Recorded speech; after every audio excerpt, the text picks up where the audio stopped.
Welcome back to another edition of Zero Blog 30. Today we have 3 rounds of the magazine.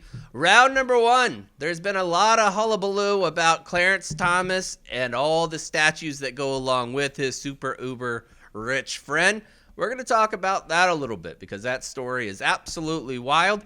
Round number 2, the DoD had a massive leak of classified documents and have a huge amount of egg on their face that legit could affect our standing in the world and how some of our allies look at us because they're tired of our intelligence leaks. They really are. I don't blame them one bit for being sick of it. And finally, we're going to have another round about good initiative, bad judgment. We're going to take a look at some of the stories around the internet and see what's going on there. And Kate, do we have a roundup? Yeah, I have a couple things, a couple little dabble things.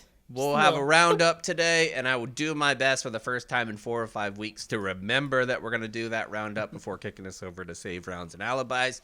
And we're going to start that now. What do we have, Kate, for round number 1? All right, first up, this story involves a gender. This show is brought to you by Betterhelp. Getting to know yourself can be a lifelong process, especially because we're always growing and changing. The person I was before I joined the Marine Corps, the person that I was in the Marine Corps, right after the Marine Corps, and now are totally different folks. And therapy is all about deepening your self-awareness and understanding because sometimes we don't even know what we want or why we react the way that we do until we talk through things. BetterHelp connects you with the licensed therapist who can take you on that journey of self-discovery from wherever you are. I think it's super easy to get on BetterHelp, and that's something that I've been using since COVID. I used to go into my doctor's office, into my therapist's office, and it took me so long to get there. I had to go across town because my insurance didn't cover anybody near me. It was about a 30-minute drive, 30 minutes there, hour-long process of getting into the appointment. So basically, by the time I had been done with my hour-long appointment, it took me about 2.5 hours to do all that. You don't have to do that with BetterHelp. You can connect with somebody right away, a licensed therapist who can take you on that journey of self-discovery. If you're thinking of starting therapy, give BetterHelp a try. It's entirely online, designed to be convenient, flexible, and suited to your schedule. Just fill out a brief questionnaire, get matched with a licensed therapist, and switch therapists at any time for no additional charge. Discover your potential with BetterHelp. Visit betterhelp.com/0 today to get 10% off your first month. Again, that's BetterHelp, HELP.com/0. Gentleman, a billionaire by the name of Harlan Crow. And dare I say, that's an all-time bad guy name. Yeah. Yes. I don't care what side of the fence you're on. Harlan Crow is the bad guy in a James Patterson novel. He's doing real bad things. Old Harlan, He's mixing chemicals in a little ball that's going to blow up the world. I think. Speaking of, I love the Alex Cross's novels. Those were good, man. Do you guys read those? And could Harlan Crow not be in one? Oh, he definitely could be. Yeah. That's up there. Darth Vader. It's Harlan Crow, Darth Vader, Hans Gruber from Die Hard, and Dieter von Kunt from MacGruber. And Johnny Hopkins and Sloan Kettering. Right, and that too. So, just something to think about. All-time bad guy name. But anyway, big news this week that Supreme Court Justice Clarence Thomas has what many are saying is a pretty unethical friendship with the GOP megadonor, Harlan Crow. And more details about, everyone's like, who is this Harlan Crow guy who's been paying for all these, they said like hundreds of thousands of dollars worth of trips and experiences for Supreme Court Justice Clarence Thomas. And they're not allowed to do that. They're not allowed to accept gifts, especially from a major political donor. Gets a little dicey. So people are wondering, who is this Harlan Crow guy? And one of the details that emerged is that he's a major collector of Adolf Hitler items, among many other weird things, okay? So the Washingtonian... And not every... do you guys... Brett... what's his name? Brett and Tom Segura. Brett... What's the other Brett's name? Bert Kreischer? Yeah, Bert Kreischer, Bert Kreischer.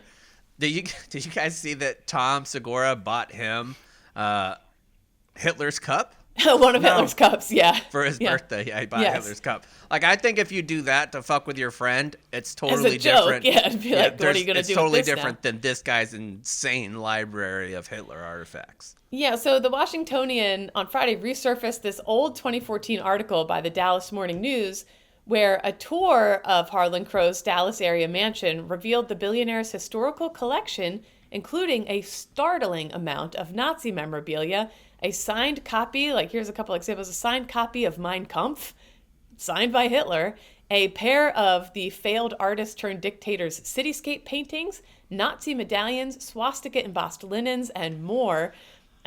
This reminds me of this Always Sunny episode, one of the earliest episodes where they go and visit one of the grandparents in a nursing home and they're going through his stuff and they find all this Nazi shit and they're like, oh my God. Yeah, so what the fuck I is think this?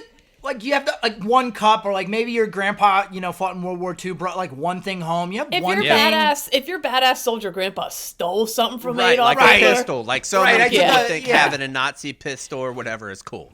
Yes, but when it goes like, we beyond fucked just these one people up. thing, Yeah.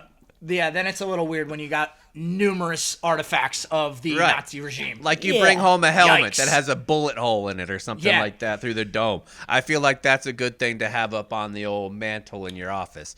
This kind of shit, though, I read from one report that it said that it felt like you were one of the rooms in his library felt like you were walking into a Third Reich building, like because Yeah. there was so much shit. Here's Yeah. a question That's specifically. different. Like, if you were fighting in World War II and you stole, or took off of the Nazis, like, a flag or something, I feel like that's something you got to keep tucked away in a drawer and not displayed. Am I right? Yeah.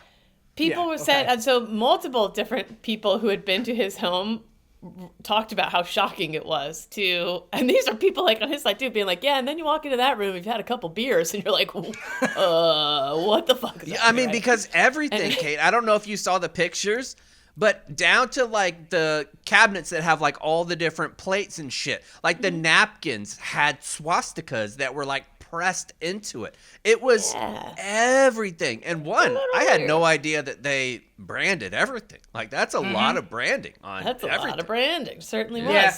But, sorry, I know we're kind of harping on this, but it's... go ahead. No. Never mind. Go ahead. Yeah. Anyway, somehow less alarming but still strange was Harlan Crow's Garden of Evil in his backyard with infamous despots like Romanian dictator Nicolae Ceausescu, I butchered that because I'm an idiot, Yugoslav dictator Josip Broz Tito, and Russia's Joseph Stalin and Vladimir Lenin. And it's literally like this little garden pathway, and you walk, and it's like all these evil people statues. Quick refresher on Lenin. More than 1 million people murdered for religious or political reasons. Almost 500,000 Cossacks killed, hundreds of thousands of workers and peasants killed for striking, 240,000 killed for the suppression of a rebellion, 50,000 prisoners of war executed, between 3.9 and 7.75 million deaths from famines among the Russians, Kazakhs, and Tatars. And those are inflicted famines. Like those aren't natural famines. Those are famines that he inflicted on people. Right. And these aren't just statues that he had made of them. So this statue of Lenin, for example, was an actual Lenin statue that was up in one of the city squares there. And it still has the wounds where protesters tried to knock it over into pieces. One of them was covered in human feces whenever they Yeah. got it. Because they hated the person so much So that he much. bought it and it was covered in human shit. And he's like, I'm going to put this out when I have my morning coffee. I'm going to sit next to it and enjoy it in my Right. billionaire home.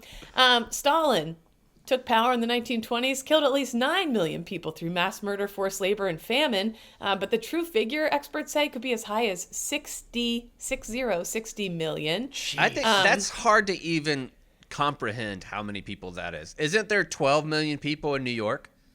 On, used to be- during the yeah. workday. Yeah. The workday, yeah. So 5 times the population of anyone who, the highest that New York City's ever Just been. go over it with a steamroller, and that's God, about it. dude. He's got a nice little Mao out on his lawn, Chairman Mao, lest we forget. From 1958 to 1962, his Great Leap Forward policy led to the deaths of up to 45 million people, easily making it the biggest episode of mass murder ever recorded. Just absolute horror.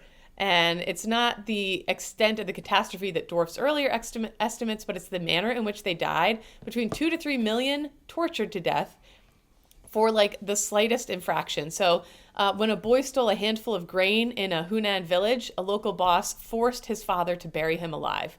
And the dad died of grief a few days. Like countless stories like that, which as a parent, you can't even imagine. And anyway, that's what's in his garden, in his backyard, that he shows people for fun at cocktail parties.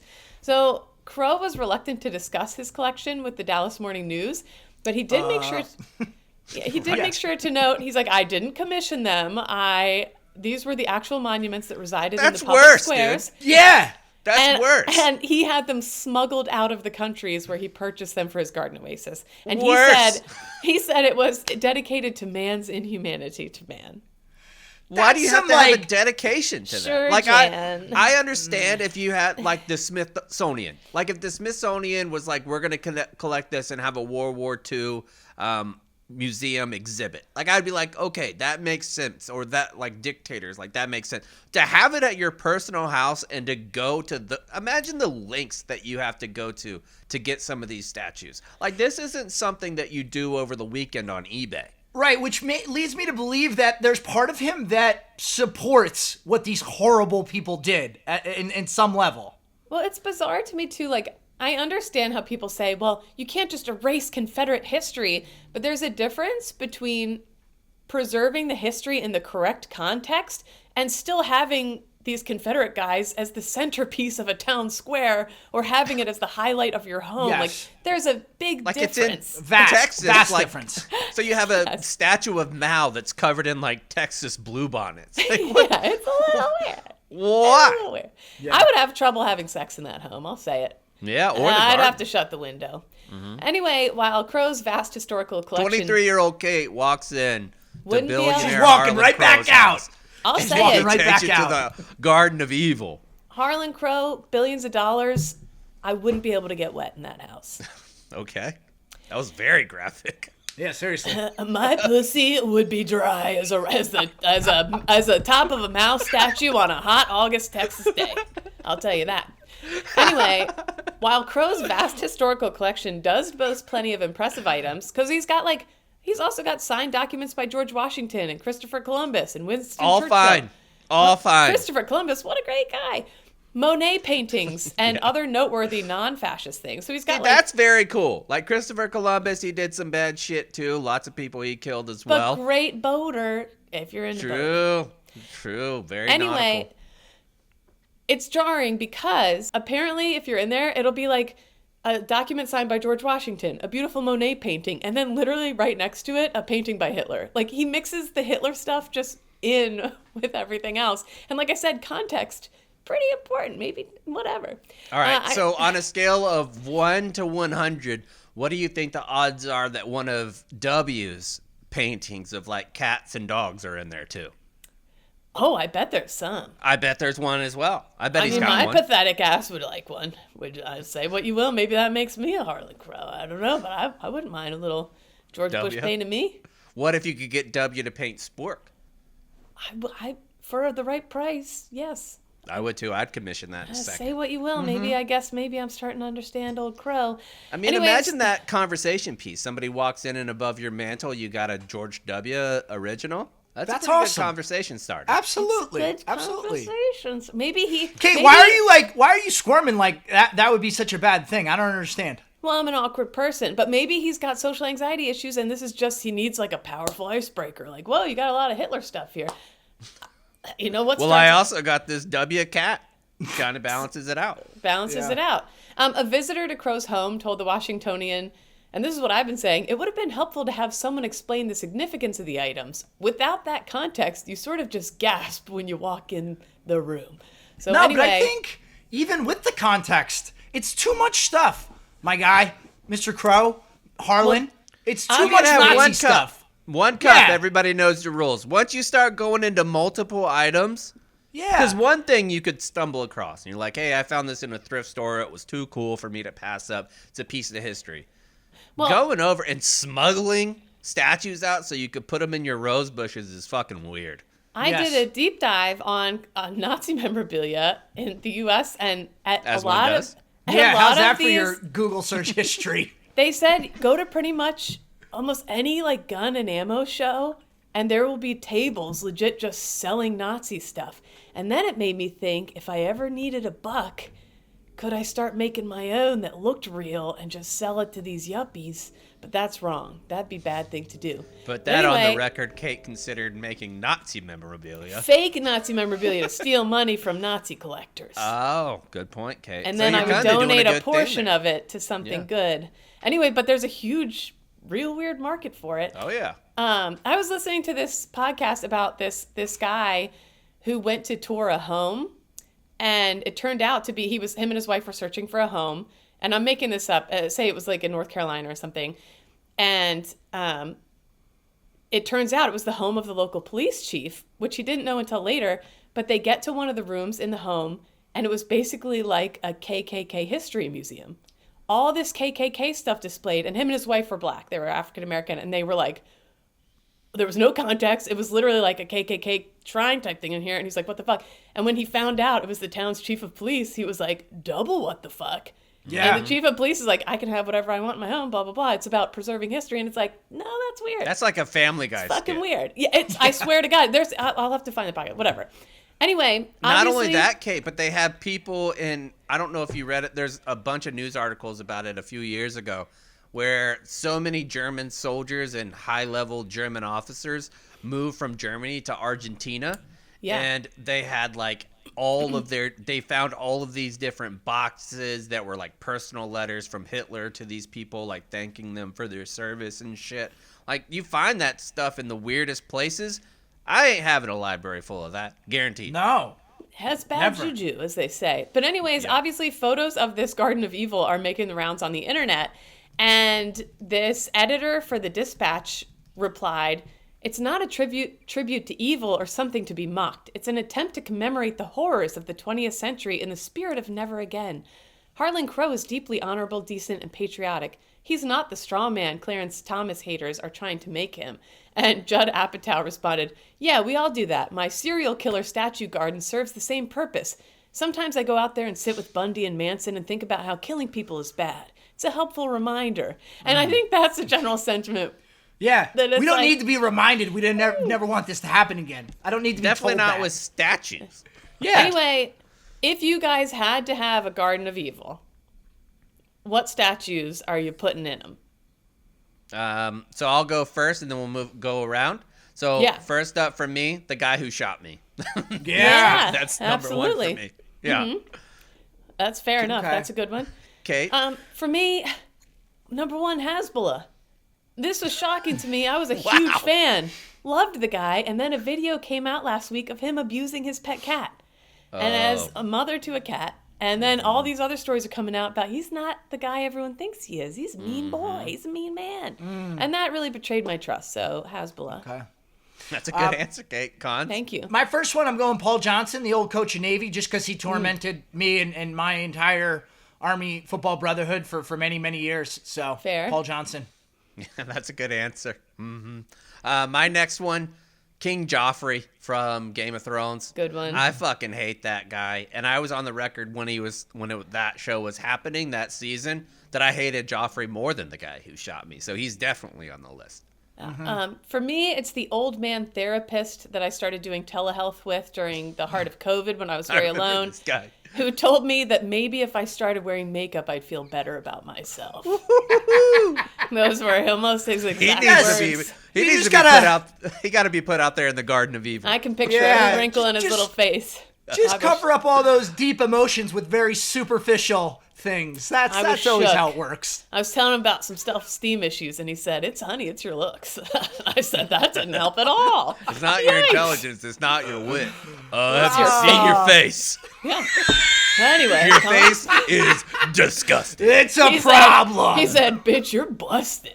I said, what? You ain't busted. You're busted. That's right. That was tough. Oh man, my Huh? next one. I'm But going, you don't have the snaggletooth anymore, Kate. true. You should go back to him. Be like, Mama got some adult braces. And he'll say, "See, you took my advice. You went cosmetic. You feel a little Sorry, better." we're gonna take a little detour here, but Kate, I think that's such a big thing too because it's not like braces is a one-day quick fix. Like you committed to that, And to you actually endure did it those this time. braces, and Yeah, you but- followed through. You know what else though that they didn't tell me? I don't have them in right now, but for the rest of my life, 24 hours a day, he said. 24 hours a day. I thought it would just be at night. I have to wear the retainers still.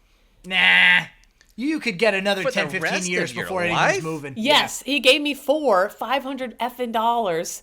He's like, here's 4 sets now, but you're going to have to keep buying these the rest of your life. He's like, you leave these out all day and only wear them at night, you are going to go right back, he said. So I'm still at work like, hey guys, I got to take my teeth out for a little bit. You got to do that for. So you're going to be. Imagine Kate at 80 taking Wearing out her fucking adult braces. braces. Yeah. So there you have it. That's Well, Can't maybe wait. not if you're eating like Jello and. Do you mashed know how potatoes. hard it is to get in the mood these days? It's hard enough with a toddler, but to be like, hold on a second, let me hot steak out. Yeah. All right. I don't know about No, that. I don't know about that either. That's- My next one, Freddy Krueger. Gabe's Dude having terrified a me. weirdly sexual episode. Yeah, what's that about? I might be horny. Earmuffs. Wow. Earmuffs. I'm working Jesus. from home today. Yeah, I'm not. clip that, Nick. Horny Kate's back I at can it promise you I'm not. again. Okay. Yeah, Freddy Krueger. Right. That SOB terrified me growing up. I watched Freddy Nightmare on Krueger? Elm Street when I was like 5 because I was at my neighbor's house and they put it on, and I definitely should not have been watching that at 5 years old. So Freddy Krueger's had a real estate in my brain ever since. Kate, I who's would the agree. scariest fictional character for you? I think it fucked me up Yeah. bad. It's bad. Yeah, and the The T-Rex. little from girl Jurassic in the Park. ring coming through the TV fucked me up big time. Oh yeah. Yeah. That was a bad That's one. it. Last one for me. Wait, I go. Oh shit! Oh, sorry. Go ahead. Mine, Jeff Fisher. Same reason as Cons, but football. the Jags went 14-2. Both of the losses were to the Titans. Got to the AFC Championship game, lost to the Titans again, and then it turned out the reason why was because the Titans had stolen the Jags offensive playbook at the beginning of the year. And so every other team we were dominating. That's the year that we beat the Dolphins and retired Dan Marino 62-7 in the playoffs. You know So what? we were very, very good. I feel like the Jags could have its own Garden of Evil. Who's the coach that put his finger in that lady's butt at the bar? Urban Doink. Meyer. You could have Urban Meyer. You could have Jeff Fisher. Jack you Del could have- Rio wore a leather jacket, which is always a red flag. Yeah, the Jags could have their own garden that We really would could, make yeah. you shiver. And just being in Jacksonville, probably a lot of people in the front office still on meth. So Sorry, really quick. Is leather jacket the single hardest thing fashion-wise to pull off? But Yes. if you do, you look amazing. Oh Like, yeah, Hans, but there's I I can see couldn't you pull in a it off. brown. No, I can see you in like a brown kind of worn one a little bit. But if you came in wearing a black leather jacket, I'd say no. I don't know. I don't think I Well, I could do think it. like the camel color is a little bit different. Like if Yeah. you have that one, but the straight up leather jacket like the Fonz, you got to be a special type of hot to do that. Neither. No offense, neither of you. No, No shot. Not even close. I remember one Christmas, in high school, my dad was like, "I got a big surprise for you," and he had gone shopping with my Aunt Peggy, and they thought I would want a really sharp, big shoulder padded, like shiny ass black leather coat, like jacket to wear to school, and he was so excited to give it to me. I think I was in 11th grade that like I opened it, and the implication was like, "And now you start wearing it." Okay, I got roasted so hard on the school bus and to this day I feel terrible about it. And I got roasted so hard in the hallways of school that morning that I left it on a hook in gym class and just walked away on purpose. Wow. on purpose. And then I had to tell him it got stolen, but it didn't. Oh, Do no! they know? Do they know before or they find it out? Is this how he's finding out right now, Mr. Mannion? Probably. Oh, I God. know, but I mean, did I was already before you having a got tough roasted, time. Kate. This is because I could see you opening that gift and loving it, and then when you get to school, because that happened to me with my Jacksonville Jaguar shoes when I was in 4th grade. Like I got some Jag shoes from Payless, and I thought they were hot shit. Go to school, get roasted, and then I hate the shoes. No, I was devastated immediately Okay. upon opening it. I said, "Oh my god, oh my god!" I knew. All right, I knew so what I Jeff was in Fisher for me. Kate, what's your next one? The Wawa worker who, after a wedding in Center City, Philadelphia, everybody's hammered, the bridesmaids and grooms, and we all go over to Wawa en masse to get our hoagies before we end the night. And I ordered this big, you know me, I get the 20 different toppings or whatever. Oh, but yeah. my chicken salad, extra loaded. Disgusting. I get back to my room, I open it, I'm so fucking excited. Only shredded lettuce and pickles on that bun. Damn. Oh, Damn. I still think Pickle about it. sandwich. I still that's think about fucked it. up. My worst experience like that, I did Uber Eats with Chipotle, and whenever it got here, the only thing that was in it was tortilla and black beans.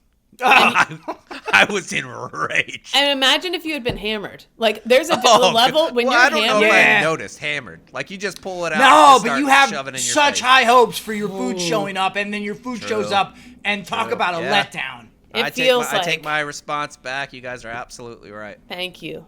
And that's Yeah. my Cons, statue of last evil. one.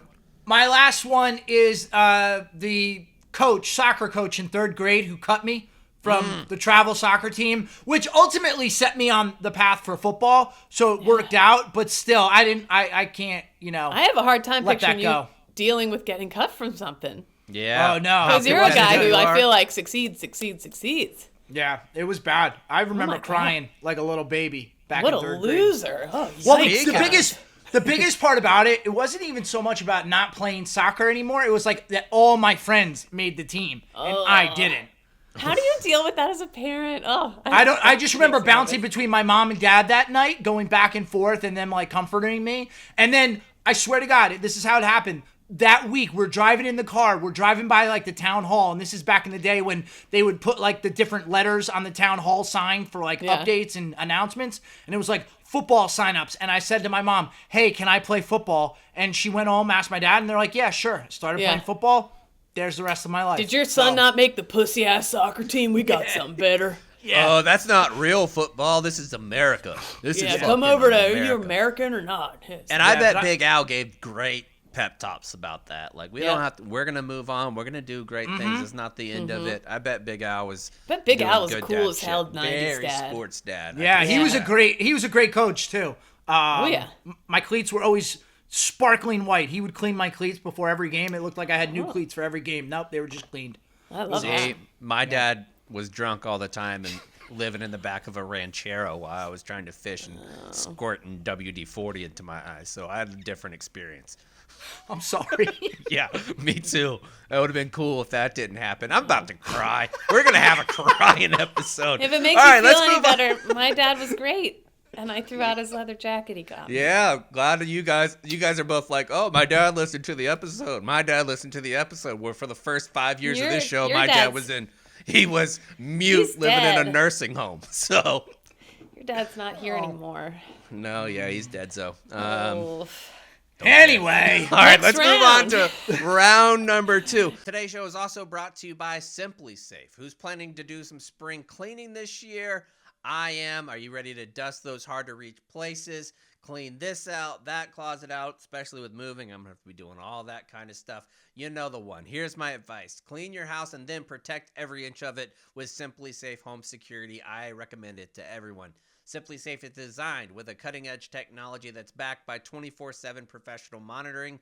In an emergency, agents use Fast Protect technology only from SimpliSafe to capture critical evidence and verify that the threat is real so you can get a priority police dispatch. There's 24/7 professional monitoring service costs under $1 a day, less than half the price of the traditional home security, and I would say way more than that. Before I got SimpliSafe, I spent out the butt for it. Now I get a lot better deal. You can lock and unlock your doors, access your camera, and arm and disarm your system from anywhere. CNET named SimpliSafe the editor's choice for 2023. You can customize the perfect system from your home in just a few minutes at simplisafe.com/ZBT.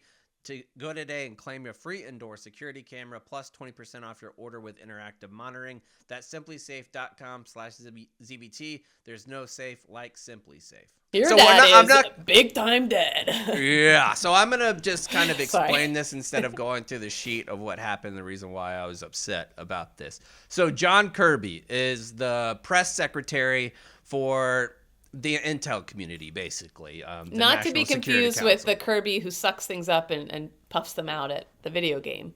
Or Kirby. the Kirby vacuum that you spend way Right, too not much to be money on. confused with either. That happened to Correct. me once, actually. Annalise and I were talking about that the other day whenever we first moved to San Antonio. It was the first time that she had a grown-up job and I had a grown-up job. And we got a little extra change in the old pocket. We had like $5,000 saved. Kirby vacuum. And I was like, let's get a Kirby vacuum. I mean, when they tell you can get dead skin off your mattress, buddy, You're do gonna it. buy it. Yeah. You're gonna So buy it. John Kirby. John Kirby. John Kirby, very different Kirby. So he is the spokesperson, and they finally answered some questions because the DOD and all the other different agencies, they had a report come out about what actually happened during the withdrawal. So John Kirby goes up there, he's answering questions from, I think the two people that he answered was a reporter from Fox News and another one from CNN, were asking about the withdrawal. And one of his comments was, everyone's talking about how poor of a job we did, when in reality, the job was done better than any other withdrawal that we could have done. We did it the exact best way, and we achieved our mission. And I sat there, I was like, what the fuck are you talking about? And then he goes from that statement, and he said anything that bad happened, it was because of the scenario that we were given whenever the old administration was leaving. And then he goes into all these different things. The deal with the Taliban was in place, how we were going to withdraw, the amount of troops, and how the different passports were going to be used, and all the different visas. He goes into all these excuses about what the Trump administration has done. And look, if you listen to this show, I'm not a huge Trump guy by any means.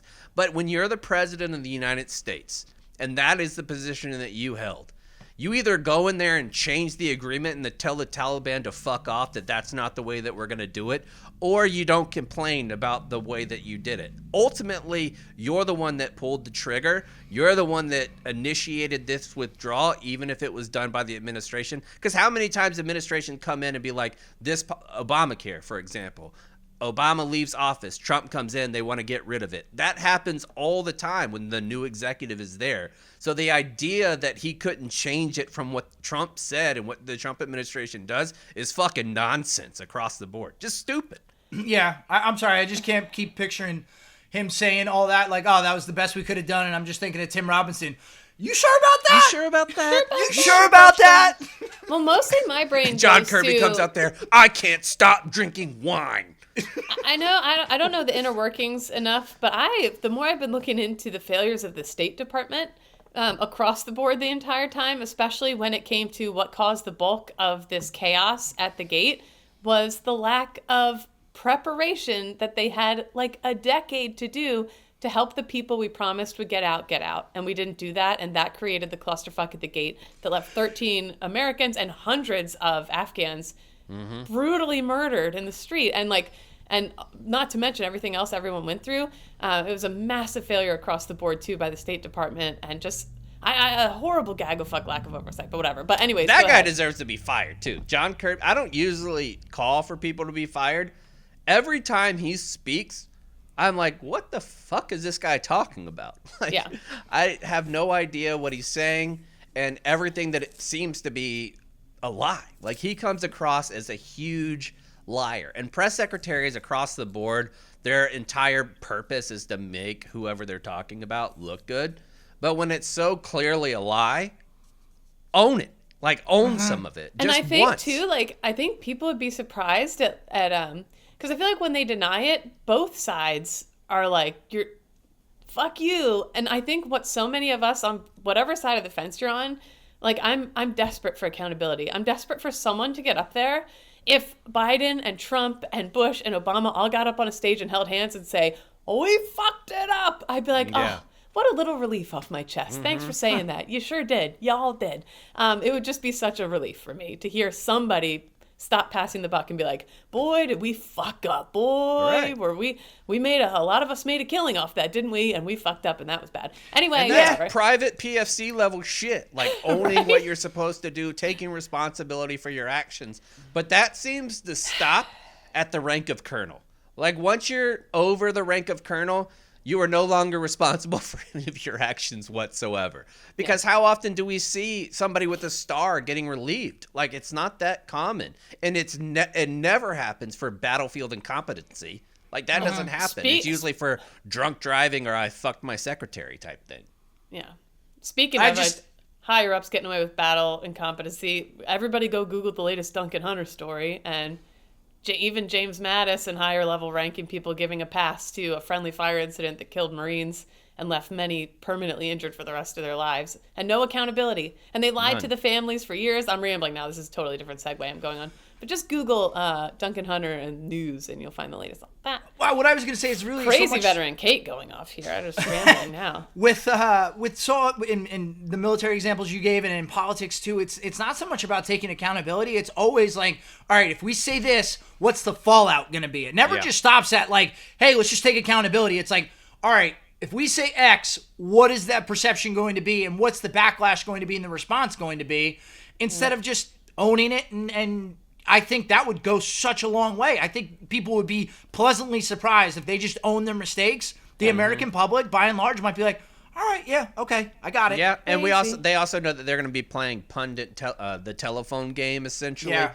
where Yeah. what you're taking responsibility for. The next thing you know, another news outlet is saying that you killed 1 million babies. Like that's Yeah. just the way it goes. Let's move on to round number 3. Today's episode is also brought to you by Proper Wild. If you suffer from symptoms of ADHD like I do, you lack a little focus, you have no productivity, your brain is constantly wandering, go in and out, you can't concentrate on anything that you're doing. I'm like that a lot. You need to check out Proper Wild's clean and all-day energy shots. Proper Wild uses organic caffeine stacked with L-theanine, which has clinically been shown to boost your energy, focus, and productivity. And this is the key part, folks. Listen up. Without the jitters or crash. I'm sure you've had other types of energy drinks or energy shots that give you the jitters and crash. This doesn't do it. There's no preservatives, no artificial sweeteners, no horrible chemicals, just a natural tasting energy shot with clean ingredients that works. I've been using it for a while. I've been telling you guys I like it. I love it. The flavor, if I'm feeling a little bit I guess sloggy in the middle of the day, I'll take one, get my energy back up and feeling good. Go to properwild.com/barstool to try Proper Wild for 30% off. Where we're going to talk some good initiative, bad judgment. I came up with some stories. Actually, Kate sent me the first one. The first up for good initiative, bad judgment, and then at the end of each one of the stories, we're going to say if it was good initiative or bad judgment, or good initiative, good judgment at the end of each one. So the first one up is from Dan Crenshaw, who is the representative near Houston, and he is a former Navy SEAL commander. What do we got here, Kate? Yeah, so Representative Dan Crenshaw tried and failed to put a creative twist on the right-wing boycott Bud Light meltdown this weekend. The Republican joined other up-in-arms conservatives vowing to boycott Anheuser-Busch beers after the company partnered with a trans TikTok influencer named Dylan Mulvaney. Just saw Bud Light's stupid ad campaign, Crenshaw said in a video posted to his Instagram. So guess what we're going to do? We're going to throw out every single Bud Light we have in the fridge. When Crenshaw opened the fridge, there were already no Bud Lights to be found. All right, well, I guess this was easy, he said. Unfortunately for him, his fridge was packed with Carback, which also happens to be owned by Anheuser-Busch. So he was trying to say, look, I already got rid of my Bud Lights. I got this other beer that I'm going to drink from now on. And it was owned by the same company that makes Bud Light. So, yeah, and when Kate sent me this story this morning, and obviously this story has been going crazy everywhere with Kid Rock shooting an AK into different Bud Light steamrollers blown in. There is no such thing in the modern world as a boycott. You cannot do it, no matter what industry it is, unless it's a small own. Even then, if it's there, everything is so intertwined. That's why when certain political movements call for that you're not a globalist, everyone is a globalist. Every single person in the world is, because nothing exists in a vacuum. Yeah, Nothing. I was going to say, have you ever seen that graphic where it's like the same 5 companies own like basically every company we know of, whether it's food, whether it's household items, and it's crazy how they all roll up into these conglomerates. So you're right, you really just can't boycott any one company. You're going to be drinking an Anheuser-Busch, my friend, no matter what you do. Somewhere there's like 2 major beer companies in the world, and if you drink beer, you drink beer from one of those 2 places. And like to further illustrate the point, the richest person in the world is not Elon Musk. It's the dude who owns like the majority shares of like Burberry and Louis Vuitton and all those, every single luxury brand this guy basically owns. Falls under one umbrella, yeah. $200 billion net worth. Because not he owns one company, it's because he owns a million.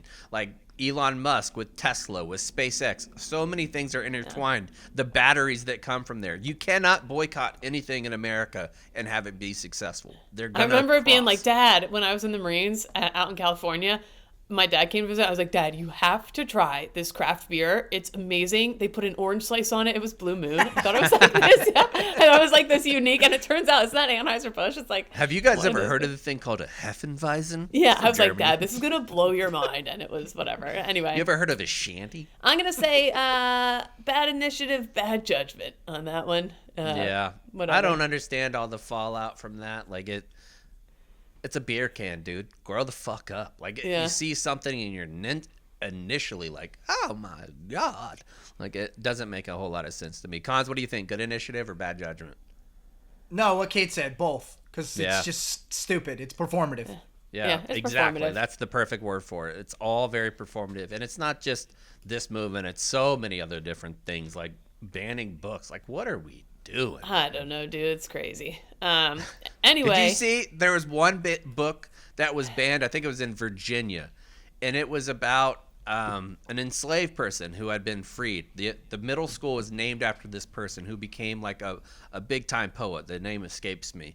But the autobiography of that person that the school is named after became a banned book, an autobiography about what happened. The yeah, I same saw exact school. a bunch of schools are trying to ban the Diary of Anne Frank because in her diary she expresses like some sexual thoughts because she's a teenager going through puberty, and they're trying to ban it based off that. They say. Wait I till don't you know. hear about the Wow. Song of Banana Solomon. Lands. Solomon's talking about his betrothed having breasts the size of antelopes that scatter across the open field. Indeed, a lot of horny. Yeah, you know, thought about that. when people come out and say things like that, Kate, it just, and I mean, Crenshaw, maybe another example, it's like you're almost putting on display that you didn't think any steps past what you're trying to do. Because, like, chaps, you're talking about the Bible. It's like, oh, well, we're going to let the Bible continue to exist everywhere and not ban the Bible, but we're going to ban Diary of Anne Frank. It all doesn't compute, and I think people are just showcasing their ignorance when they do things of this I nature. completely agree. All right, let's go to the second one. This one is I posed the question, or I forget where it came from. Oh, there's an article about it, and there's a study You wrote that a blog. was done in Switzerland, and it said that 50% or more of males believe that they could land a plane without any type of training in talking to air traffic control. Before we go into that, I'll ask you, Kate, do you feel like you could land a plane Oh just God, using no. air traffic No, control? I can barely drive my car around. No, I'm No. okay. Cons? Yes, if I had air traffic control telling me what to do, I'm getting that baby down now. Will Well, it you be know a what? clean, smooth landing like the United pilot does? Probably not. But I think I could get us down to where nobody dies. But you know what? Cons is right too. Remember that guy who, rest his soul, stole that Yes. plane from the Seattle tarmac, and he was Yep. just like the baggage guy, And he did like a whirly bird and like a he did a full 747. 180 in the air in that thing, and it was air traffic controllers like telling him a couple things of what to do, and he figured it out. So it gives us a little. Now he didn't land it. I think I could do it But- too. I think just based on the amount of technology, can I do it in World War II? No chance. Absolutely no chance. Just being thrown in there and being able to land it. Modern technology now where they could be like, all right, look 3 buttons down to your right. That's going to drop the wings down. That's going to do the fucking wheels down. I think I could do it in that scenario. Like Con Yeah. says, I don't think I would do it perfectly by any means. And I also think the scariest part is when you're almost on the ground, because then you could see how fast you're really going. Like, it's hard to Yeah. understand how fast you're going just looking at the ground until you get low and you've ridden in a car that fast. Then you're like, shit, we are going real fast right I'm now. gonna say good initiative, good judgment. Somebody's got to step up. Yeah. Right, Yeah. right. You Yeah, don't want yeah, to just yeah. throw your hands up. You got to at Give me a least little try. false hope before we smash into the ground. Get a I'll take meritorious it. mask. That's a good Yeah. wish a motherfucker would. Wish a pilot would certainly die so is, I could yeah. do it. Yeah. All right, let's move on to the third one. This one's a horned up 911 dispatcher. This comes from San Yeah. Antonio. A Texas police dispatcher named Crystal Perez has been suspended from her position. This comes after her husband, Giancarlo Perez, found evidence that she had been sexting with 7 officers, including 7. two of whom she was involved in affairs. And I'll say this really quick. Me and old the beef here, we used to be long distance, and sexting is exhausting. Oh, big time. Yes, you gotta think of the right things to say, but that aren't weird, and you gotta there's a fine line, and it's a lot of work. I can't imagine 7 There should doing that be with 7 different people. you got to have a horny app out there too. You can't be doing that in your regular text messages. No. Because what you think about when you're horny is so different from what you're thinking about at any other time. Like if people had you can read your horny thoughts, you'd be so unbelievably embarrassed. you And ever even forget going to- back with your partner. You ever forget to clear your history, and then later you're out at Burger King, you go to check something, you're like, oh, I forgot how weird I am. Yeah. I've one of never those done times that, but people have. I like was that.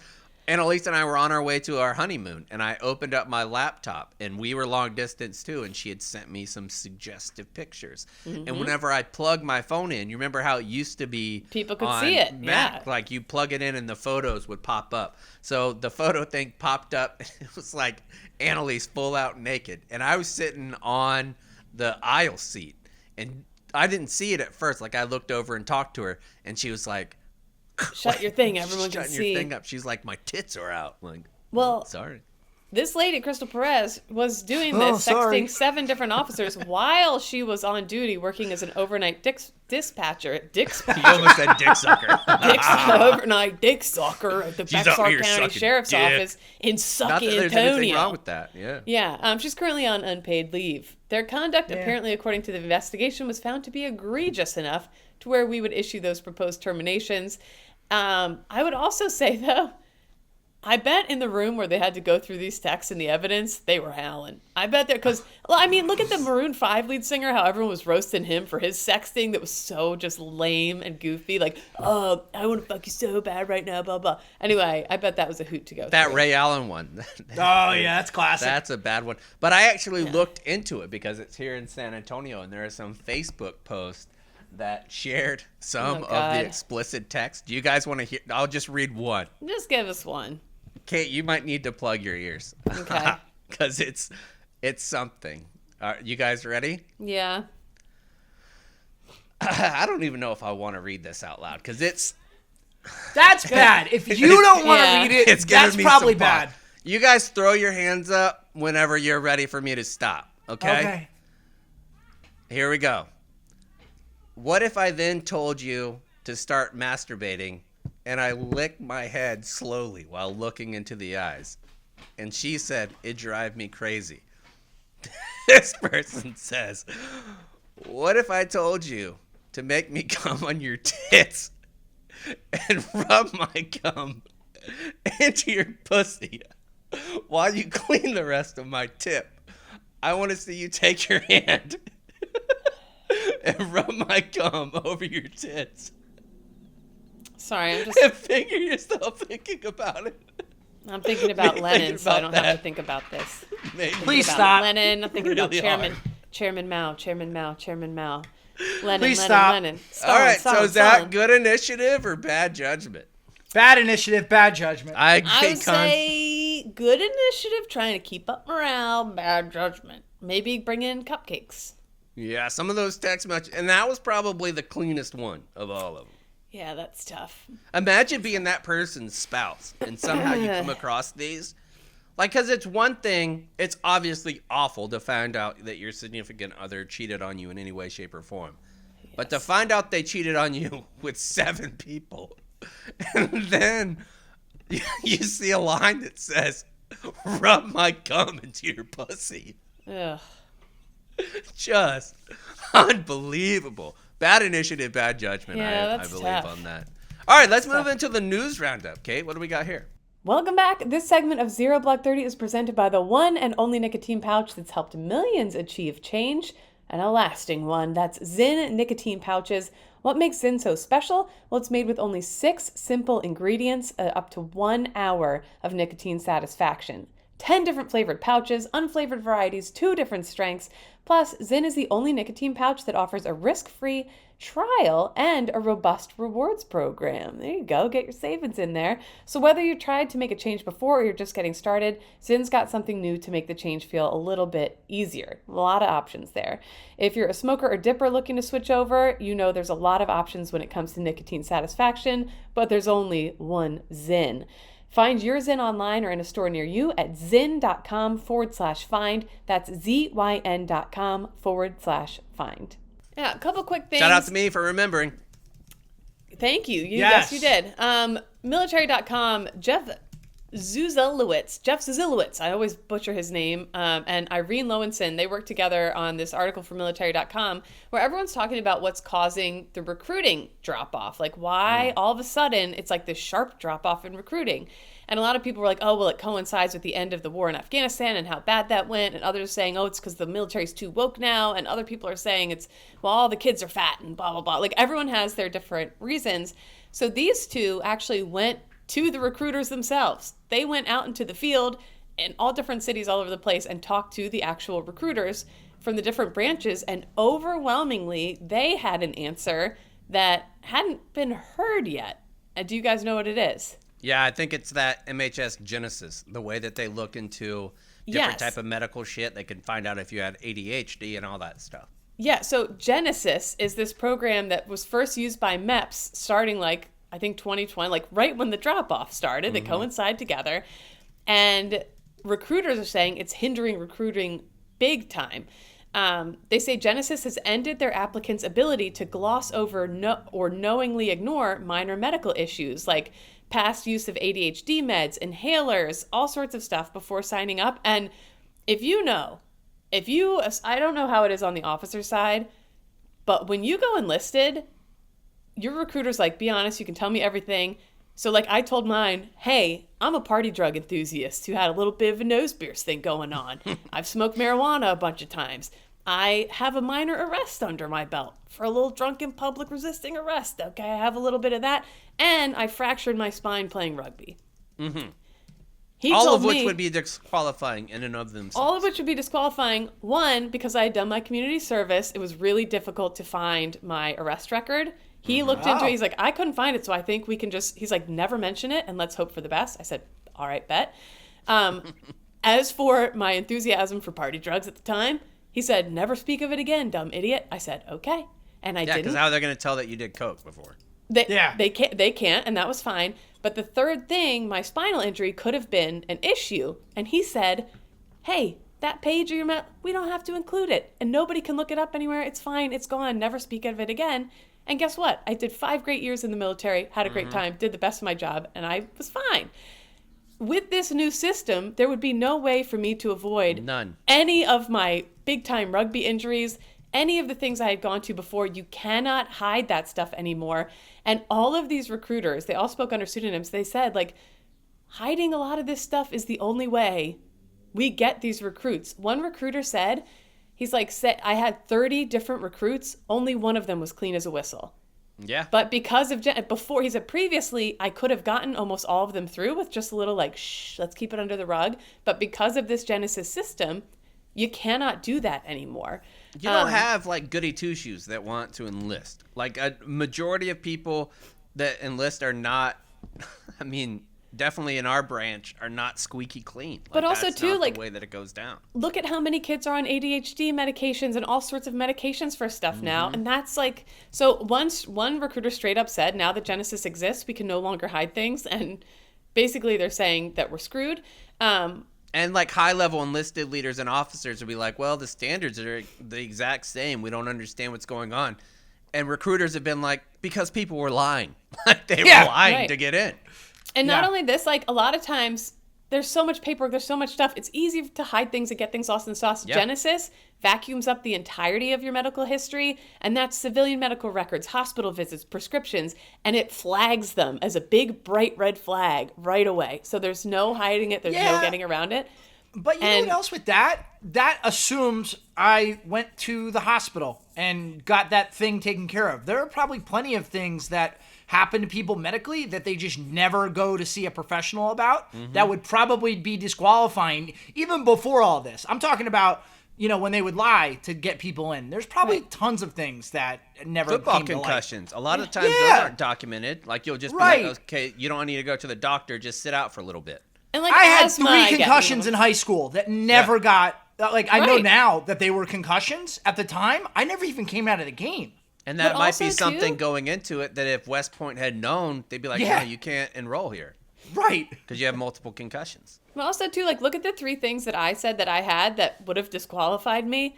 And I feel like I did a good, honorable job serving my country. Like, Well, you did. I read the report about it. people can have these things in the past. And part of why I joined the military was to change, was to make something of myself. And I Yeah. feel like that's a ton of recruits. And now they're going to be disqualified right off the bat. So for this guy, one recruiter to say 1 out of 30, this also made me think, too, how demoralizing it must be to be a recruiter right now. Yeah, It one is of my so buddies is hard one. He said he's fucking miserable. to do the work to get 30 is an enormous amount of work, and to only have one of them be able to get through, And it it's doesn't so matter if demoralizing. in the screening somebody fails, like at MEPS, they have to go to boot camp in order for you to get, or graduate boot camp, Right. I believe is what it actually is. And Yeah, so, I like, think on if that there's front, too. Jeez. physical limitations, all right, got it, because you don't want to have someone that's broke coming into the military.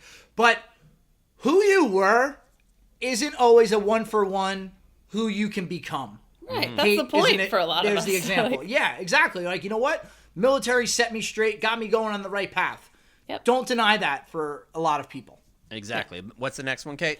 next one, just really quick from Task and Purpose, Nicholas Slayton, covering the Deputy Secretary of Defense, Kathleen Hicks. She was at a symposium this week in Chicago that was led by comedian Jon Stewart. So it was the two of them on stage talking. And he really started pressing her on spending priorities in the military. And the conversation got really heated when he brought up what he feels is abuse and corruption in the DoD and how that hurts active duty service members. And basically he said, and this is true, in the most recent Pentagon audit, the chief comptroller found that the military could not account for more than 60% of its assets. And Stewart, a longtime advocate for veterans, said this reflects waste, fraud, and abuse. And he asked her straight up, I think, like, we look at all the equipment that got left behind in Iraq and Afghanistan, and a lot of us ask ourselves, like, what the fuck, dude? It's hard to see that was the another Taliban. thing Kirby said. Kirby said we didn't leave more than $5 million behind. But And I it's was like, billions. So it's like he's You sure asking about her. He was asking her a lot of questions that a lot of us have been asking each other and complaining about to each other. Like, you know what adds to the pain of this? That all this blah, blah, blah, blah, blah. And she called his assertions completely false. Kind of tried to say, well, every question he asked, which were legitimate questions, the tax-paying public should be allowed to Incredibly ask these dismissive. people. She was really dismissive. She kind of like gaslit him to be like, well, you don't understand what auditing is and you don't Right. understand this and that. And this is the 2022 audit was the 5th year the Pentagon failed. And he was correct in his critique, saying that the proposed budget increased by $26 billion. So they keep failing. This Africa, and they still get paid more. And I just want to play this clip really quick. It's less than a minute, but listen to this. When I see a State Department get a certain amount of money and a military budget be 10 times that, and I see a struggle within government to get people like more basic services, and then that department that got that, I mean, we got out of 20 years of war and the Pentagon got a $50 billion raise. Like, that's shocking to me. Now, I may not understand exactly the ins and outs and the incredible magic of an audit, but I'm a human being who lives on the earth and can't figure out how $850 billion to a department means that the rank and file still have to be on food stamps. Like, to me, that's fucking corruption. I'm sorry. And if that blows your mind, and if you think like that's like a crazy agenda for me to have, I really think that that's institutional thinking, and that it's not looking at the day-to-day reality of the people that you call the greatest fighting force in the world. So I get back to this idea of like, I'm not looking to pick a fight with you, but I am surprised at that the reaction to these questions are, you don't know what an audit is, bucko. Like, that's just weird to me. So yeah, asking her normal basic questions, and I think she failed that big time. Again, like we were saying before, we just want honesty Some and accountability. accountability, and not getting it. Instead, we're treated like we're crazy for wanting And to I'm going know, to which put is this nuts. one in the category of good initiative, bad judgment, too. The good initiative is going out there and being on a panel with Jon Stewart. The bad judgment is going out there and being on an opposing side from Jon Stewart and getting interviewed. Yeah. Like, why would you do that? Like, every single thing that he's passionate about, if he brings you on because he disagrees with you, you're going to look like an idiot. Just across the board. And you have to know, like, he's always for troop. He's going to know that an enormous amount of troops are collecting food stamps, and you just got a $50 billion raise. So what's going on there? Like, you have to know he's going to ask you about that, and you have to be prepared. So anyway, I just thought that was worth mentioning. That's really it. Just two. Those are kind of long, but two's news roundups. I just think it's interesting. The last thing I'll say about that round, like, you look at like publicly traded companies and they're regulated by the SEC, and if they got audited and there was this big of a discrepancy they probably have some pretty hefty fines levied against them and potential sanctions placed on them. And the DOJ just keeps operating with impunity. Just keeps There going would be on massive consequences if any of our significant others came home and 60% of our shit was gone. We couldn't account for 60% of our stuff and 60% of me your in paycheck. college. What do you do? The DOD got is going to kicked continue out. to roll on and continue what they've been doing for the last 60 years, so that's just how it goes. All right, let's move on to some save rounds and alibis. Catherine, today we will start with you. Don't you fucking do it either. Don't. I know. I do nothing in life anymore. People, there's I have things nothing don't- to say. you don't Bro, have to you say- did a bunch of stuff in the last few went- days. You went Who with your cares? son to Easter. Like, people Yeah. care about you, I don't Kate. think they do. They very much do. I was mom all weekend. I was momming around. I was doing mom stuff. The usual. Well, see, you did something. Yeah, that's about it, though. I literally have no frame of reference for life anymore, and that's it. How about you guys? Yeah, okay. Cons, what do you got? All right, as you're listening to this, I will have already gone to see Bruce Springsteen at UBS Oh. Arena. Very excited. First concert seeing Bruce in, I think, 5 years. And I brought this up on Sunday at the Masters because everybody knows the Masters, they don't let you bring your phones in, and everyone's just kind of there, present.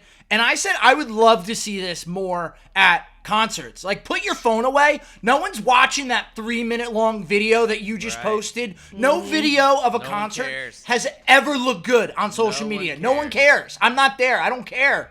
Take a picture for yourself for posterity's sake. Like, oh, we went to the concert. That's great. Put your phone away. Because also, you're never going to go back and watch those videos either. Never. Just be in the concert. Just enjoy the music. Well, We I have think- Cons. I think Yeah. social media has conditioned us to look at life through the lens of how we show it to other people through our phones Oh, now. here we go. I love this. And I feel like I find myself having a hard time. I'm very good about it now, but keeping my phone away with my son for the most part. But every time he does something, I'm like, oh, I got to record this for what? For who? Yeah. For what? Maybe, down the line for me, but like, or when I see something beautiful when I'm out hiking and the whole point's to get away from my phone, I see something, I'm like, oh, well, this is something, I have to show people what I experienced. And it's like, no, I you think don't. That's different, Kate. I think when you're out Yeah. on a hike and you're enjoying nature, that might be one that you go back. Like if you're taking pictures Yeah. of like a nice landscape or nice flowers. But what Con's is saying is right. Like, Yeah. why if you're spending $400 or whatever it is to go to Taylor Swift concert, Just be in the why moment. would you do it with something in front of your face? Why? Yeah. Because, Yeah. but like people paying that much for Taylor Swift concerts, that's part of it. I think they're like, I Yeah, paid you're $400 right. for this. Yeah. I'm going to The document social every clout. second. Right. It's social clout. And that's why. Well, Yeah, it's crazy. I think it's silly. And then somebody's like, "Why do you care what other people do?" Well, because when 400 people are holding their phone up in front of me and it obstructs my view, yes, then I care because you're impacting my concert going experience. Please put your phones away. You know so, what they should Oh, do at old man. concerts? They should have something that you block the ability to have people with videos. Like it's Yeah. the same rules. Like they do it at comedy clubs. Like Yes. if you go to a Yeah. comedy club, you're not allowed to have your phone out. And they do it on Broadway. Like there's all kinds of other places that do that. I would love to have that. Hey, the Masters. I've been to golf tournaments where you check your phone into a little locker the second you get there and you don't bring your phone in at all. Cons great. another ZBT invention idea. What about do you got? going out flip phones? Like where you buy like a Yeah. $40 phone, it's attached to your same plan, but the only thing you could get, like, because me, with how old my kids are, I need my kids to be able to get a hold of me if they need Right. to. So you have that ability to text, and only a couple people have it, but it's my going out phone. I'm not bringing my iPhone, not doing all that shit. Or, like, remember how we had the jammers to stop IEDs from going off? Yeah. Yes. You Put turn a chameleon in jammer your on in the pocket. stadium and it turns off your camera. You Yeah. can still call and text, but your camera doesn't work. You got to just Yep. live in the moment. You have to scan a thing to go in, and then you scan it on your way out to make your camera work again. You can't do it until you go. Yeah. Yeah, and that, I mean, Kate, as I get ready to have a child, and then brings me to my second and last point, I think it's great to have pictures and videos of your kid, because I do think those are things you will go back and look at. And I think about often, like, I print a lot of pictures out, because I think that's a fun thing to do. Look at a photo album, reminisce about whatever the picture is. So I do agree with taking pictures and videos of your kids. But there's a limit to where, Yes. like, am I just recording them or am I experiencing life with Yes. them right now fully? And you can't do that when your phone's out. Yeah, Like, and I you think know, that's a There's there's challenge. a balance. I bet Yeah. that's hard on a deployment too, because you have so many more recording devices that are smaller, even from when we went. Be hard not to take pictures of everything, and I don't have pictures of shit, so it's hard to say like what I would do now. I think I would. I remember Because I it's mailed more my socially acceptable, right? I mailed Yeah. my ex one of those little nano iPods that you could put photos on, and it had pictures of my boobies on it. Hell yeah, Kate, well done. That All was right. 23-year-old Kate. It certainly was. Certainly was. Speaking of 23-year-old kids, Kate's buying a nano. These are my tits. Hell That's yeah, brother. literally what I did. all pixelated and such. I don't even have good tits. It was like 2 flat beaver tails. I was like, When hope you're this gets you deployed- through. If you're deployed, you don't care. Like, No. it could be that like, Tits, if you tit. didn't know and somebody sent you tits and it was really the tits of like a Brandon pregnant Walker. possum, you'd be like, those are good tits. Yep. I'm a J off no matter what. Yeah. I have to give my wife so much credit. She is like over prepared for everything. You know, she's taking care of our baby registry. We have like the budget for everything that we need. She's out of this world amazing planning wise. However, she said something the other night and it made me stop in my tracks, and I was like, what are you possibly talking about? There's no she's chance like, she's in your house like she was before because you're talking way too loud. And I know nah, she's in the office today. She's in the office today. Yeah, I So You're acting a little too free right now. Yeah, you're being a little too confident there, Connor. Yeah. let me tell you, we're Clip on the this, couch Nick, and watching send it something. just tweet it at Alex. And she'll be super, tell him to tone it down. She's like, I've started planning a trip for next year when she'll be like 10 months. I'm like, in what world? Oh, and by the way, it was to Italy. I'm like, in what world do you think we're taking a 10-month-old to Italy? Because she's very much like, I don't want our lives to completely stop, and I agree Right. with that. Like, I Yes, want to I like agree. still do stuff, and we enjoy traveling, and that's one of our things. But I'm like, think about all of the things that we encounter as adults when we travel internationally. And now you want to throw a 10-month-old into that? No, I'm not doing that. I'm putting my foot down on that. I think this is much like when Kate thought that she'd still be going to restaurants at like 10 p.m. Yep. Yeah. No, you're Yeah, not. it was the first year of stuff. Now I can see David Kate Blattman. thought, who we, remember when Kate thought she only needed like 4 or 5 onesies? yeah. Yep. Yes, that's what I thought. My registry had like 10 things on it. I was like, well, people in caves have a baby. They raise them just fine in a hut. Yeah, no, I put like 10 things on my registry, and then I had the baby, and I was like, Oh, shit. oh shit.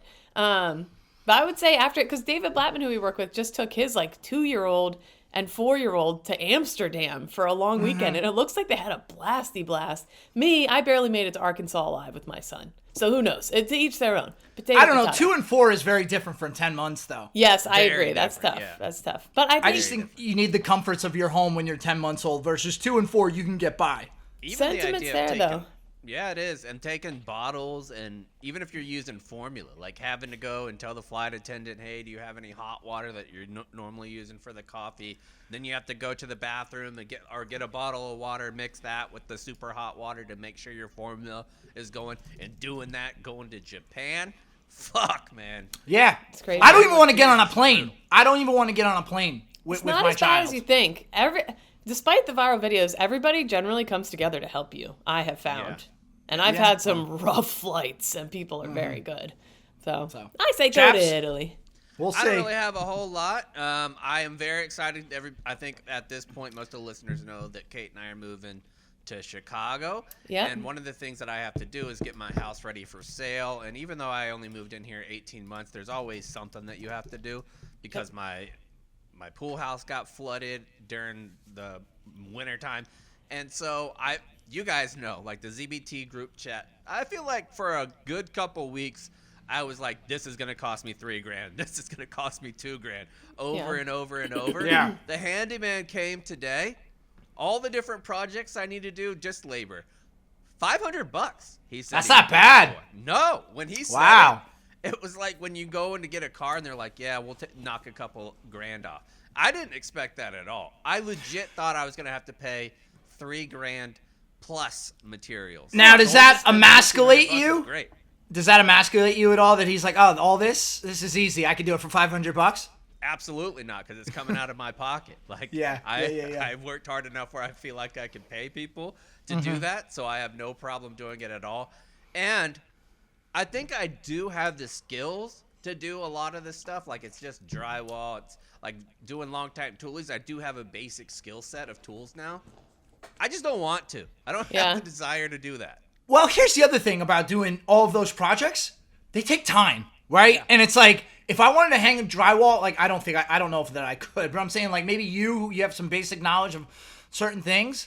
I don't know, because also, too, I don't do it for a living. So maybe, could I do it? Yes. Could I do it well? No. I feel like when it comes to resale, you don't want to fuck around. No. Right. No. Yeah, like, I've patched holes before, but I don't know that I can start hanging drywall. I don't think so. This is a dumb side note on prices, real quick. I got blood work this morning. One little vial of blood. It cost me $150.